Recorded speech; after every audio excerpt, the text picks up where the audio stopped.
TV KPM. Assalamualaikum dan salam sejahtera kepada semua calon STPM 2021 yang sedang menonton di rumah sekarang. Apa khabar? Seperti biasa, anda sedang menonton Sukses STPM 2021 bersama saya Syamira Nazir. Di mana pada hari ini kita akan belajar sebuah mata pelajaran yang cukup dekat dengan jiwa saya sebagai salah seorang graduan jurusan perniagaan. Kerana kita akan belajar pengajian perniagaan dan kita akan fokuskan kepada kertas 3. Siapakah guru berpengalaman yang akan kongsikan ilmu beliau kepada anda semua? Nak tahu siapa? Ayo kita saksikan profil guru.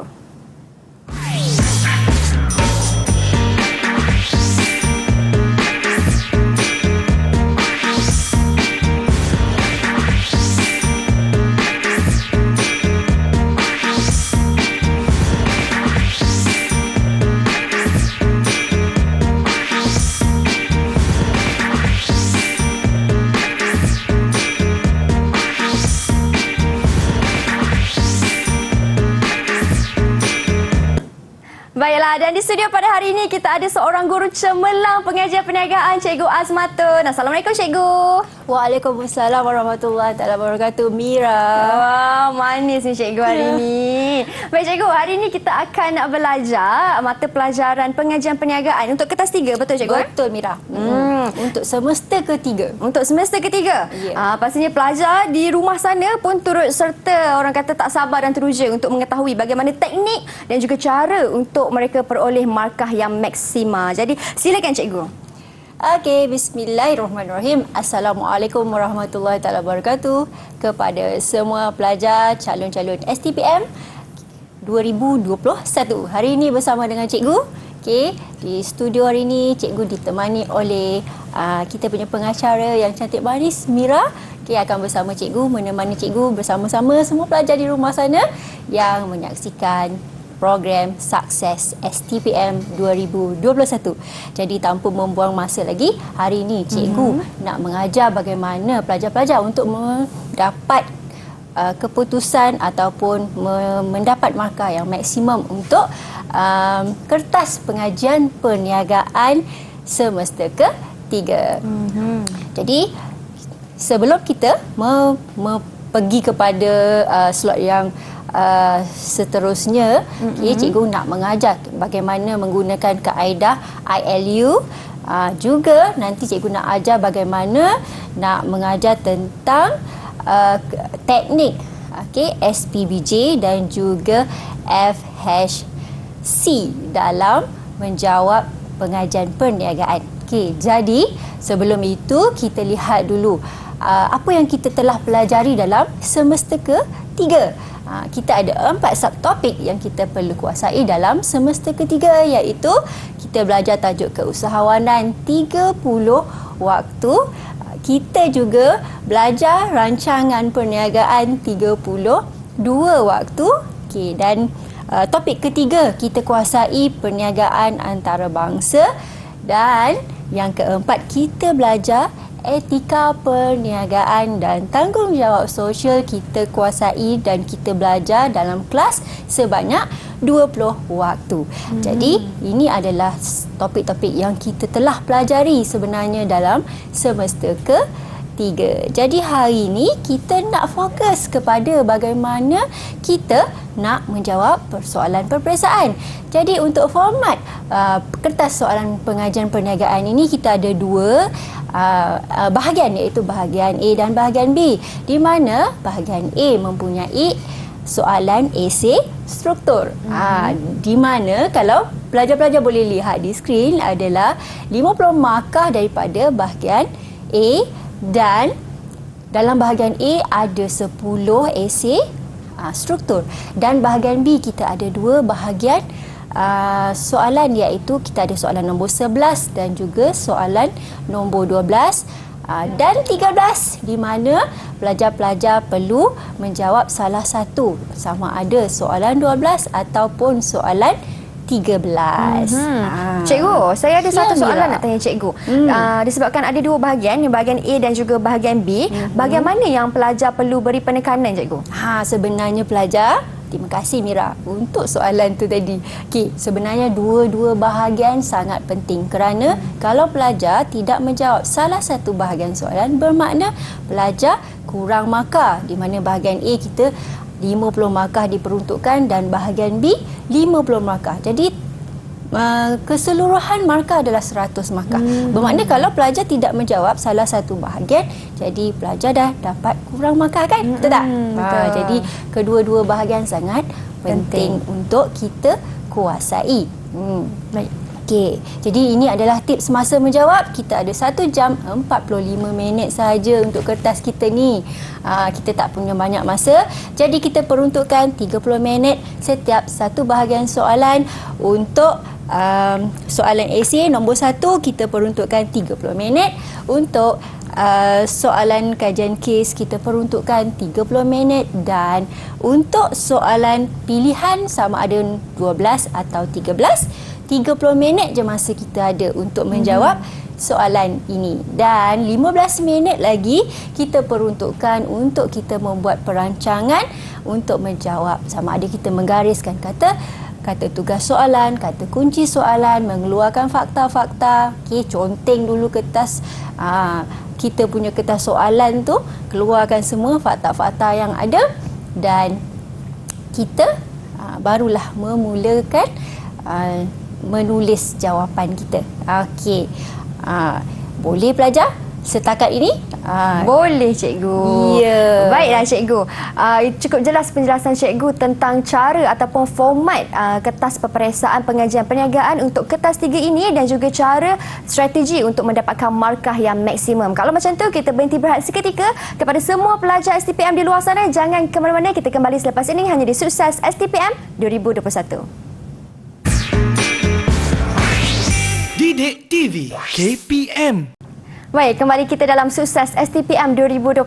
Masih lagi dalam mata pelajaran kita iaitu pengajian perniagaan kertas 3. Dan pada segmen kali ini, Cikgu Azmatun akan memberi penekanan pula bagi kaedah ILU dan juga cara menjawab 3 tahap soalan rendah, sederhana dan juga tinggi. Baiklah Cikgu Azmatun, apa yang dimaksudkan dengan kaedah ILU ni Cikgu?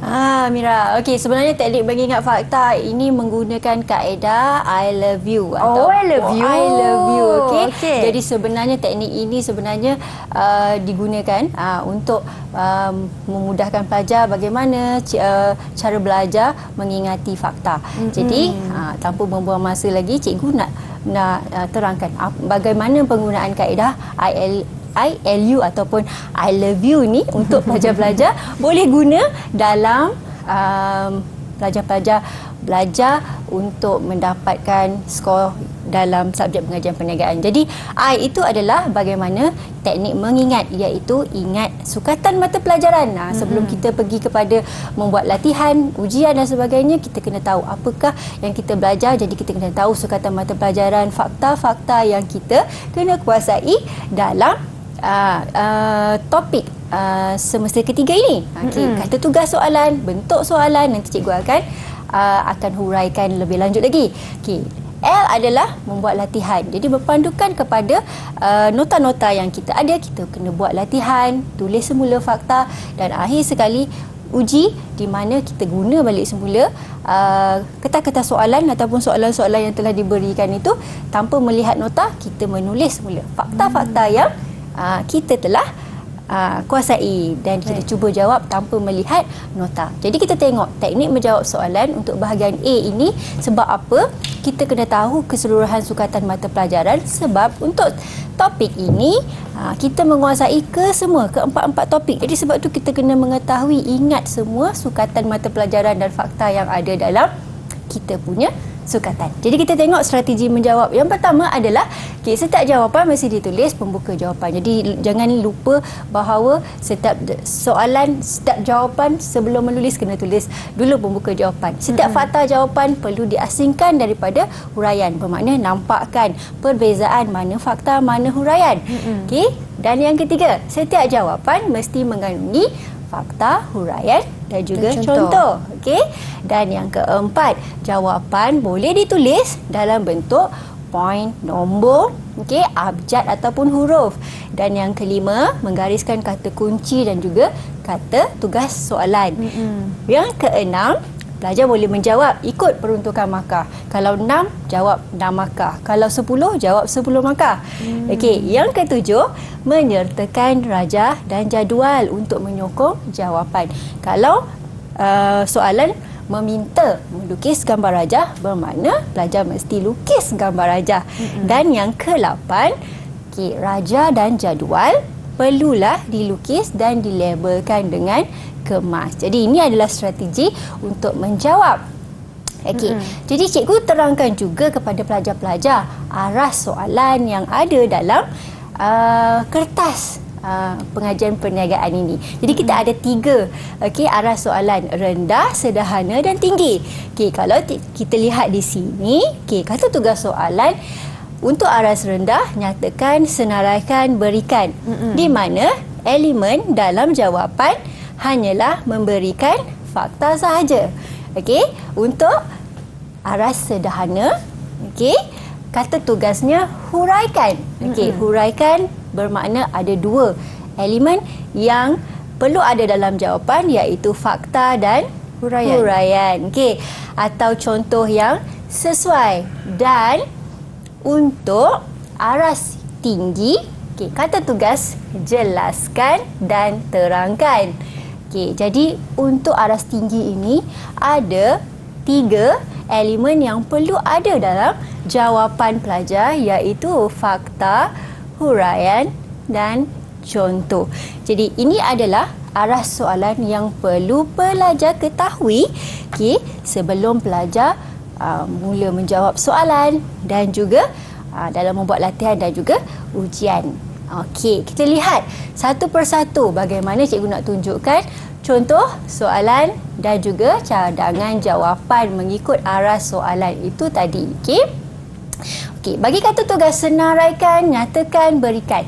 Seperti mana yang cikgu dah nyatakan tadi, bahawa elemen yang perlu ada dalam soalan nyatakan, berikan dan juga senaraikan hanyalah fakta sahaja. Tetapi dalam struktur soalan pelajar-pelajar, pelajar kena mengetahui ada 4 elemen yang penting, iaitu kata tugas, bilangan fakta, situasi dan juga kata kunci soalan. Okey. Jadi untuk soalan ini, contoh soalan nyatakan 4 elemen rancangan organisasi dalam rancangan perniagaan bagi pengilang pakaian.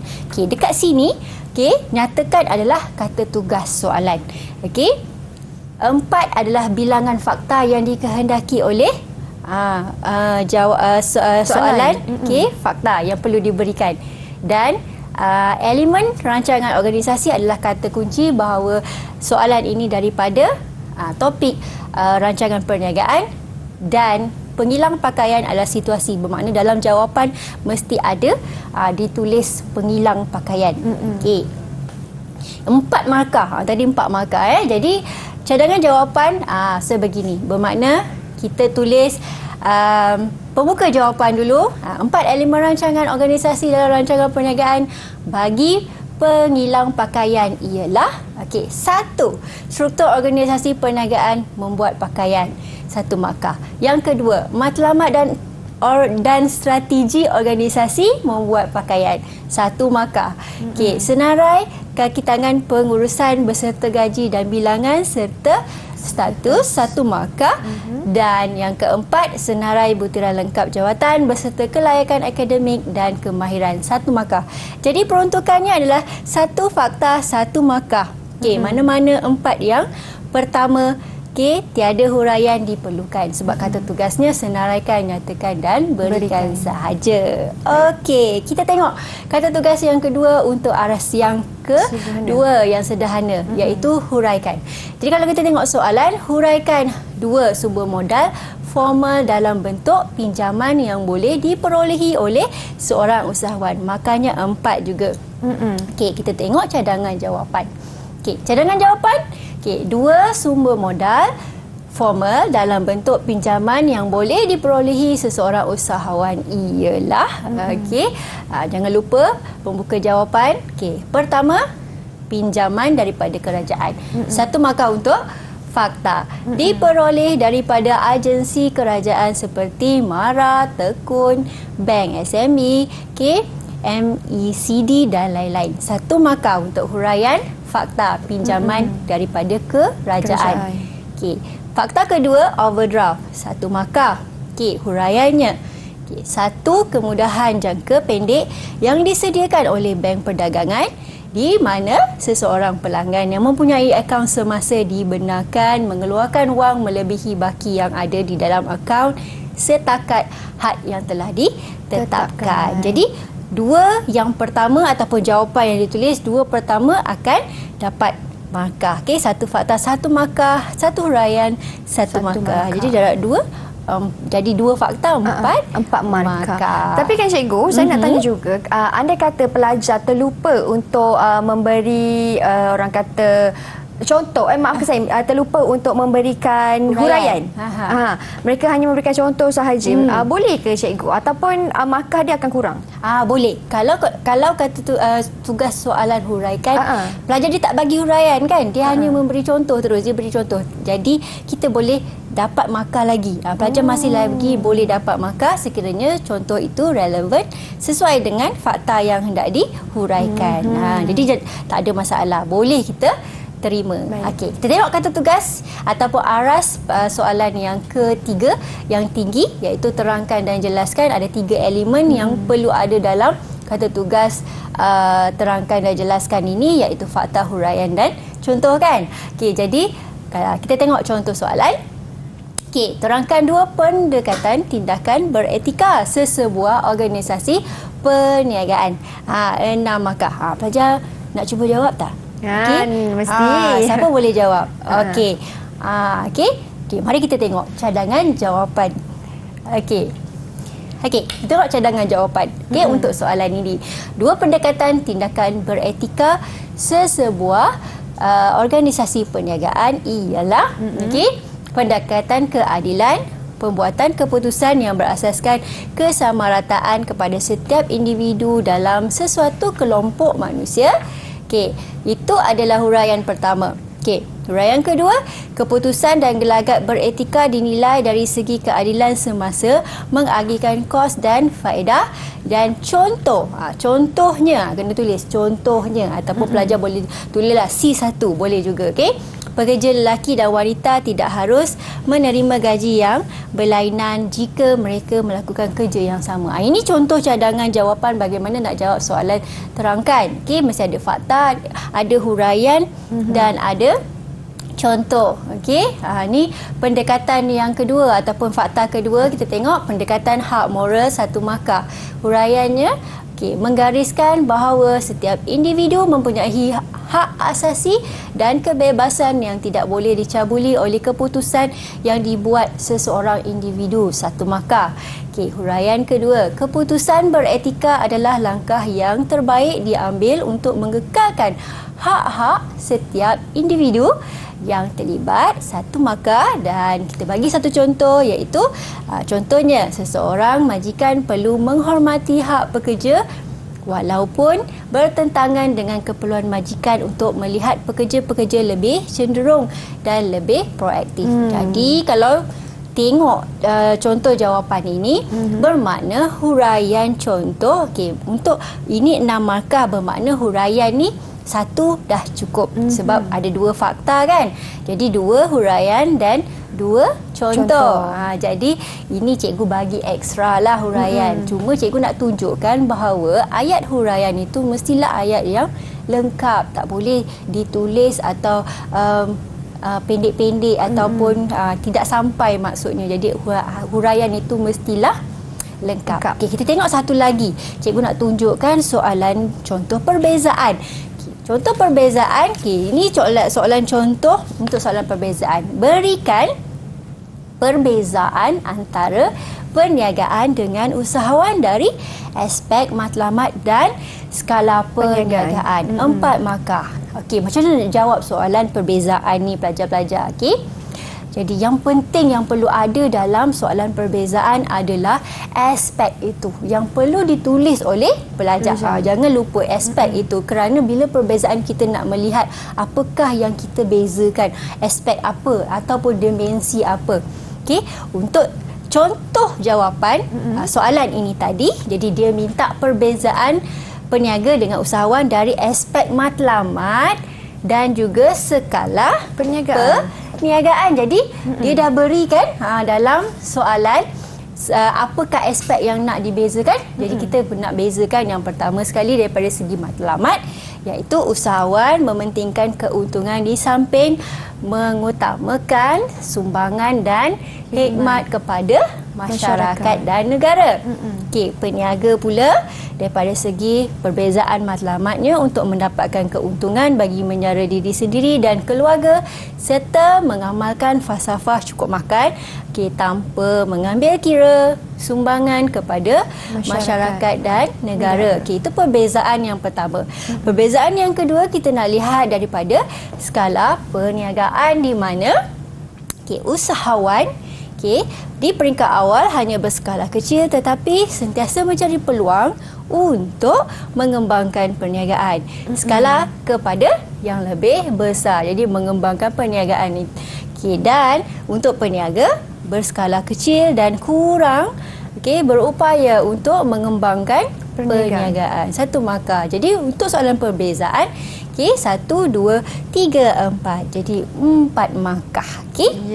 Untuk soalan perbezaan. Begitu juga kalau soalan perbandingan. Perbandingan dan perbezaan lebih kuranglah dia punya cara menjawab soalan. Jadi yang penting adalah aspek dimensi yang perlu yang perlu ditekankanlah di situ, cikgu.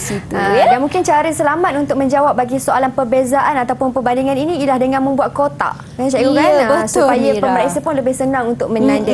Baik cikgu, selesai kita di bahagian A untuk esei struktur. Banyak telah cikgu memberi penekanan dan juga kongsikan tips ataupun cara yang terbaik untuk menjawab. Kita berhenti berehat seketika, kita kembali selepas ini untuk lebih banyak perkongsian ilmu daripada Cikgu Azmatun. Jangan ke mana-mana, hanya di Sukses STPM 2021. Didik TV KPM. Baik, kembali kita dalam Sukses STPM 2021, di mana hari ini kita akan belajar mata pelajaran pengajian perniagaan kertas 3, dan kepada pelajar semua kita dah masuk segmen bahagian B, iaitu kajian kes. Apa pula yang dimaksudkan dengan kajian kes ini dan bagaimana cara yang terbaik untuk pelajar menjawab soalan yang berkaitan. Jadi ayo kita tanya kepada guru kita yang berpengalaman, Cikgu Azmatun. Silakan Cikgu.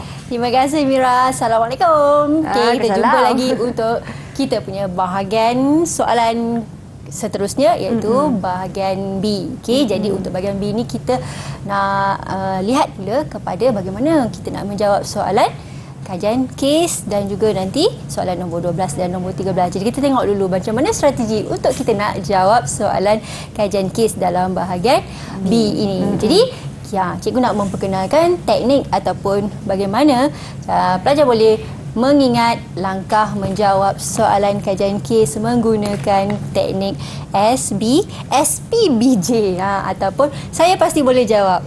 Ada 4 langkah yang boleh pelajar-pelajar gunakan untuk menjawab soalan kajian kes bila buat latihan ke, buat ujian sendiri kat rumah ke. Jadi yang pertama sekali adalah kena baca soalan.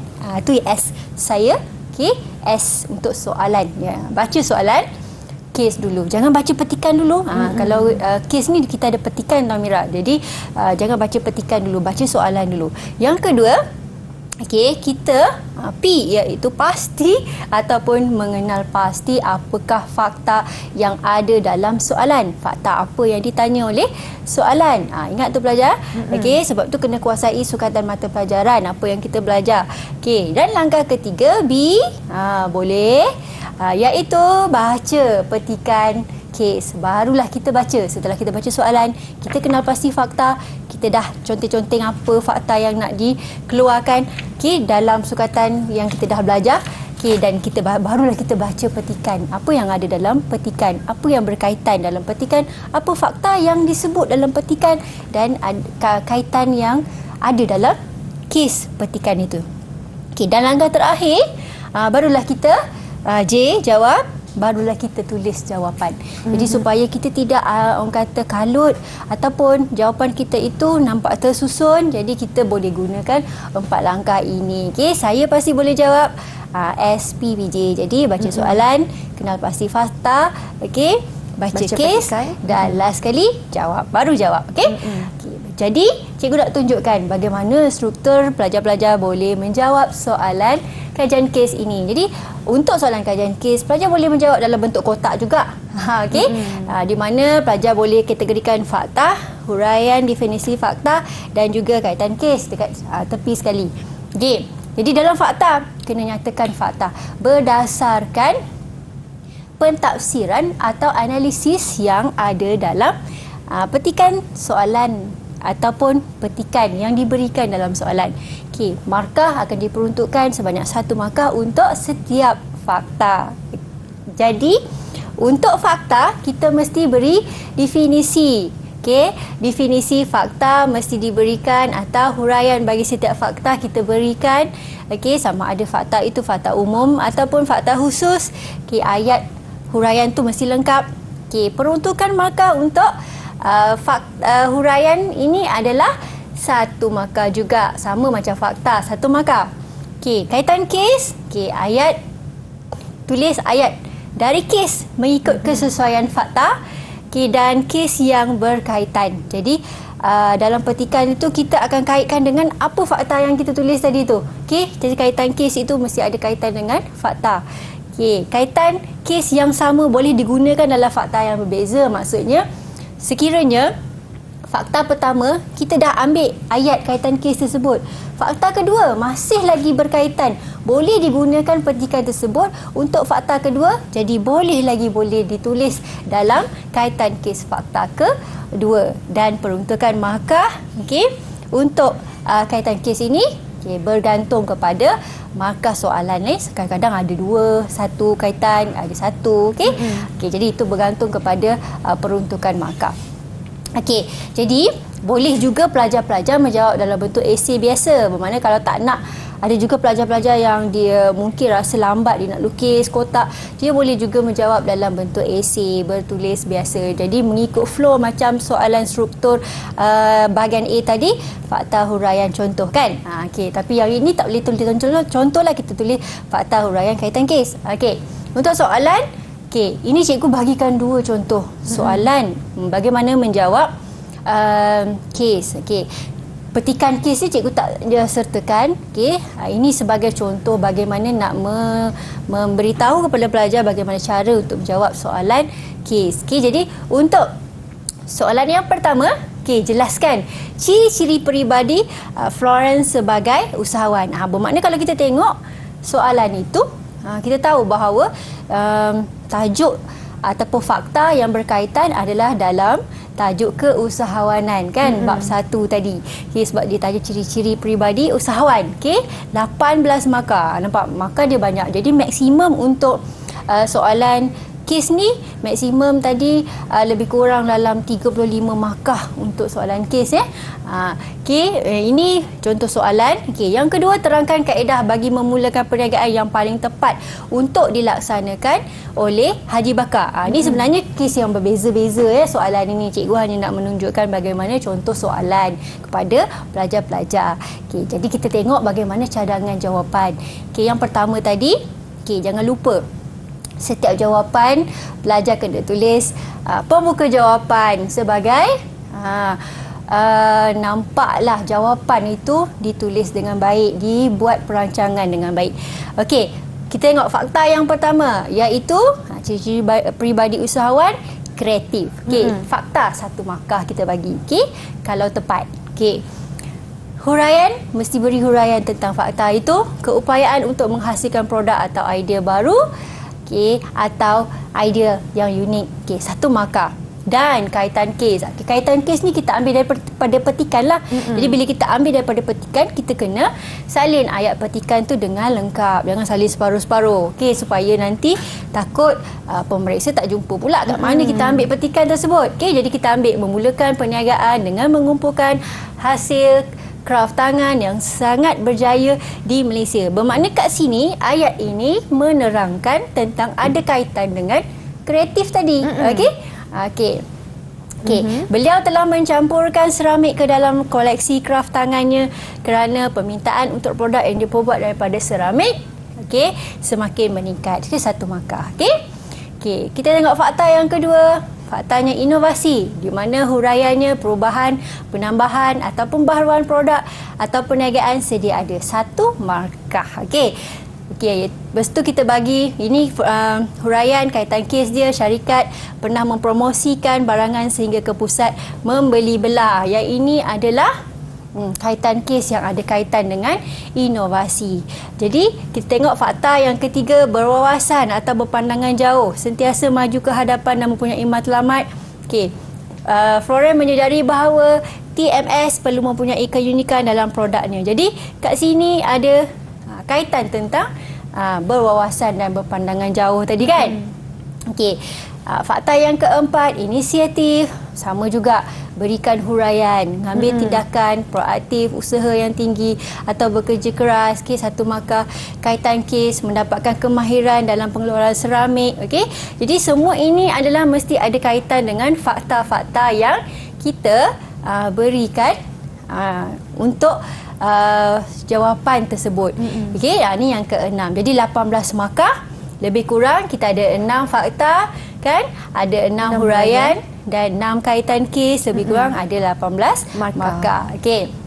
Seterusnya kita tengok pula untuk soalan yang kedua. Kaedah bagi memulakan perniagaan yang paling tepat untuk dilaksanakan oleh Haji Bakar. Ini soalan lainnya sebenarnya. Tadi tu kes lain, yang ni dah kes lain. Cikgu ambil contoh yang lain pula.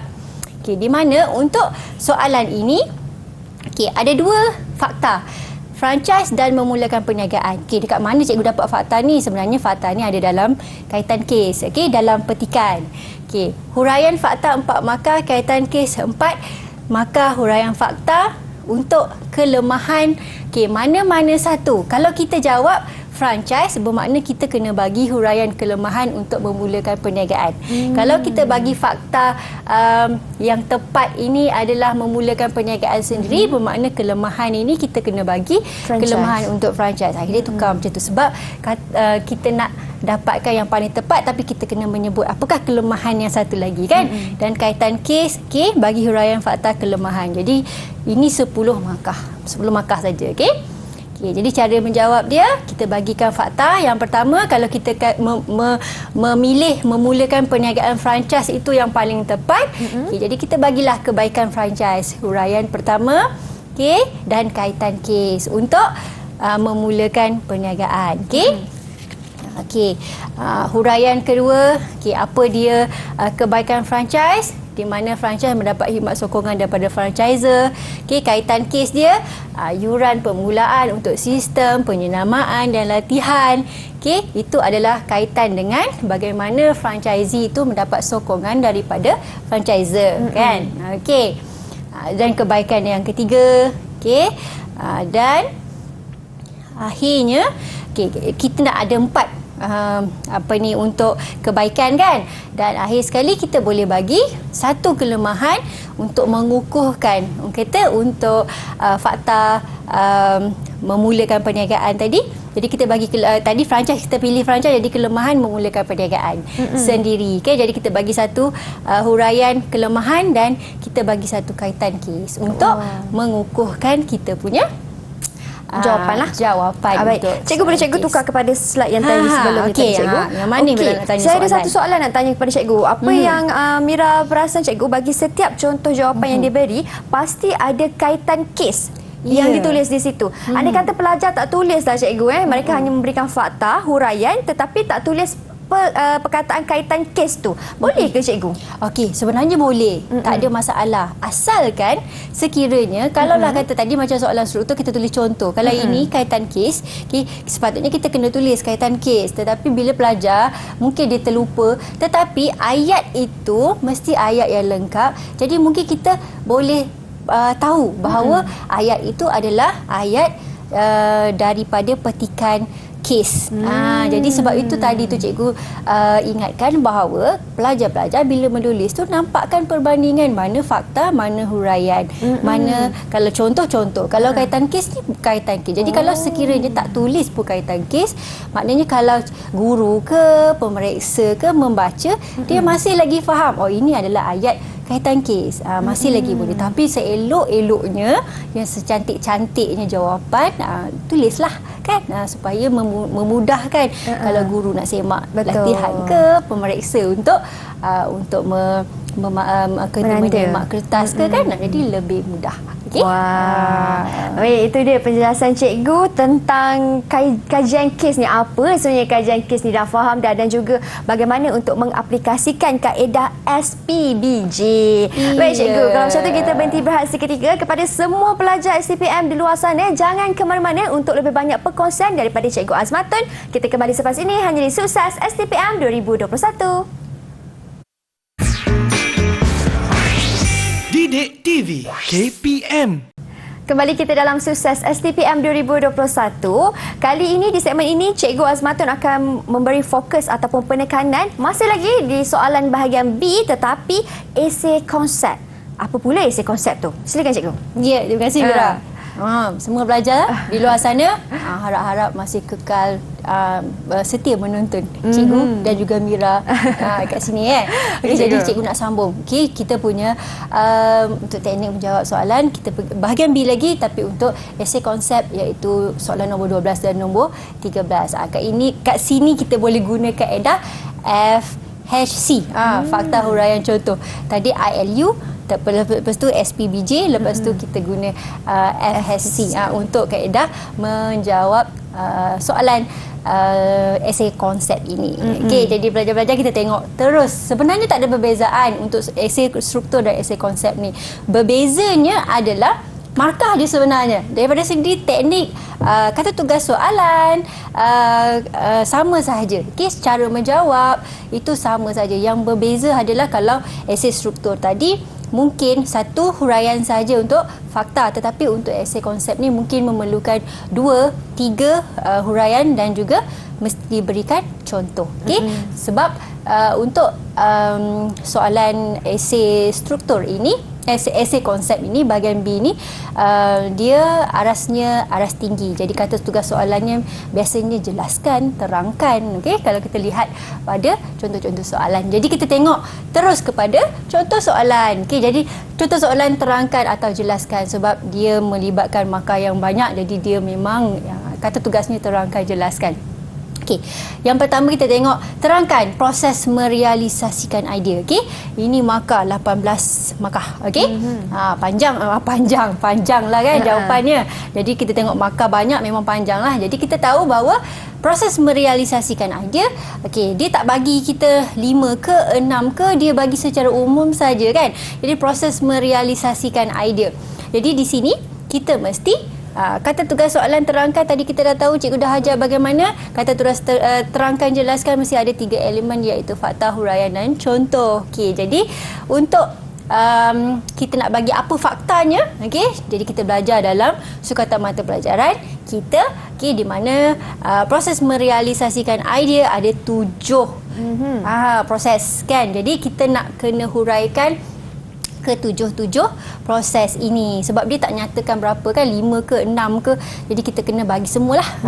Pemahaman kita kena bagi semua ke 7. Jadi untuk peruntukan markah, 1 fakta 1 markah, bermakna ada 7 fakta, kita ada 7 markah.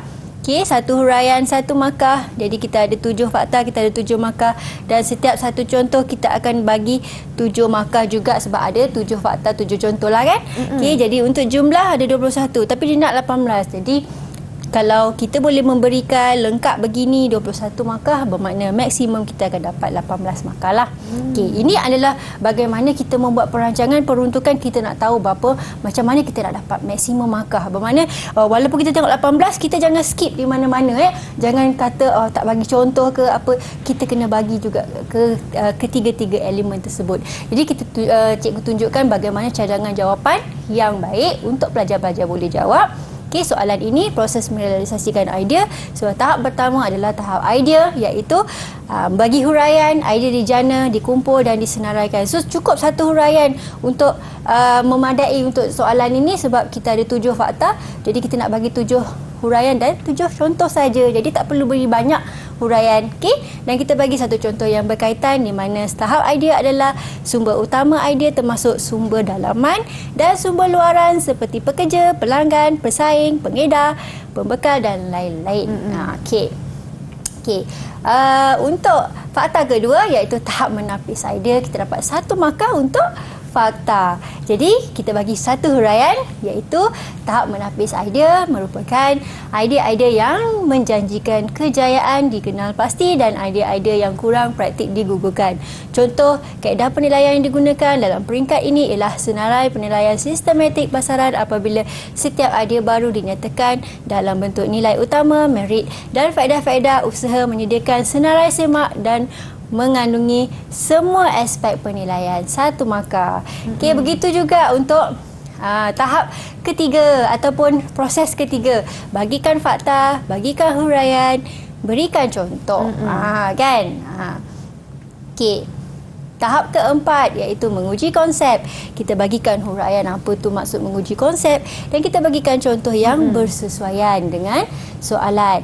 Okey, ada soalan pula dengan fakta. Okey, sebenarnya kalau soalan langkah-langkah ni seelok-eloknya pelajar mesti berikan contoh yang ada kaitan daripada langkah pertama tadi sehinggalah langkah terakhir. Itu lebih nampak pemahaman pelajar itu dia memang faham tentang langkah-langkah proses tersebut. Okey, ni fakta kelima. Okey, berikan huraian, berikan contoh.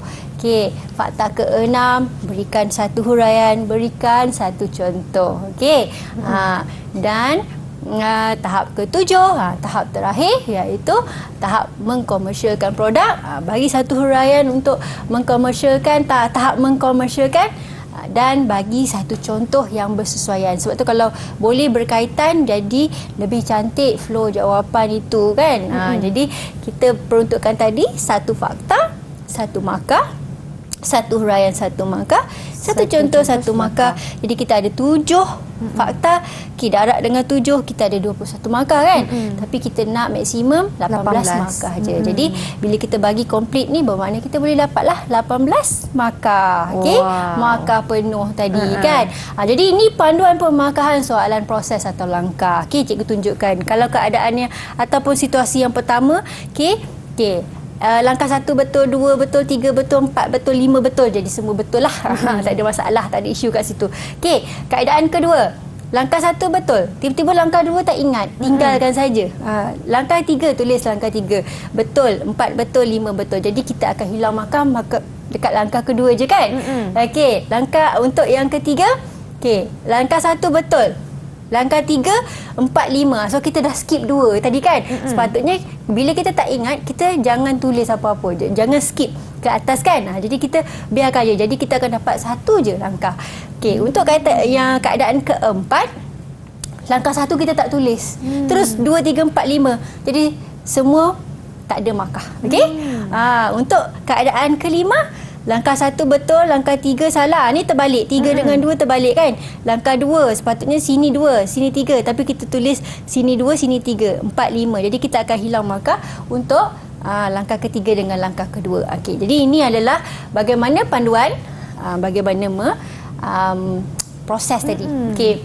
Jadi kita dah sampai dekat akhir dah segmen kita ni kan. Jadi cikgu merumuskan balik semula bagaimana cikgu boleh memberikan tips pembelajaran kepada kamu bagaimana mendapatkan markah yang maksimum untuk pengajian perniagaan kertas 3 ini.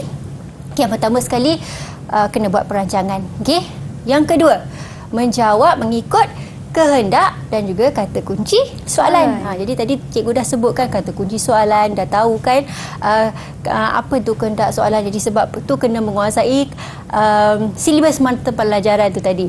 Yang ketiga, menjawab kedua-dua bahagian. Mira dah tanya soalan tadi kan, kena jawab dua-dua. Kalau tidak, jawab satu saja tak mencukupi markah untuk dapat A. Tidak mengulang fakta ketika menulis huraian bermakna Kalau perkataan fakta itu kita tak ulang dalam huraian. Okey, kalau tadi fakta kreatif, so kita tak ulang kreatif sekali lagi. Kita perlu mendefinisikan. Okey, dan memberikan huraian yang lengkap berserta contoh mengikut wajaran markah. Okey. Ini apakah tindakan calon yang boleh calon orang kata gunakan dalam sesi pembelajaran. Elakkan kebersediaan untuk menghadapi peperiksaan pada saat akhir. Okey, yang kedua, calon perlu mengingat fakta tadi. Kena ingat fakta setiap topik. Yang ketiga, perlu memahami setiap konsep bagi fakta yang telah diingati tadi. Dan tahu cara untuk jawab soalan esei struktur, esei kajian kes, esei konsep. Dan yang akhir sekali, mesti bijak urus masa dalam Dewan Peperiksaan supaya kita tak terkurang, orang kata tak cukup masa untuk jawab kan. Betul. Okey, jadi itulah dia. Nampak? Okey, marilah kita membina sejarah kejayaan bersama. Okay. Marilah kita Terima membina kasih. sejarah kejayaan bersama. Terima kasih Cikgu Azmatun atas perkongsian ilmu yang sangat banyak dan juga tip yang banyak daripada Cikgu kepada pelajar-pelajar ataupun calon STPM khususnya yang mengambil mata pelajaran pengajian perniagaan kertas 3 ini. Terima kasih banyak-banyak Cikgu Sama-sama, atas Mira. perkongsian ilmu pada hari ini. Terima kasih Ya. juga kepada semua calon STPM yang menonton sehingga ke penghujung rancangan. Diharapkan segala ilmu yang Cikgu beri ini memberi manfaat kepada anda, terutama sekali ketika anda menjawab di dalam Dewan Peperiksaan. Kita jumpa lagi Cikgu. Ya, InsyaAllah. Mira, terima kasih. Kita jumpa lagi kepada semua hanya di slot Sukses STPM 2021. Assalamualaikum dan salam sejahtera.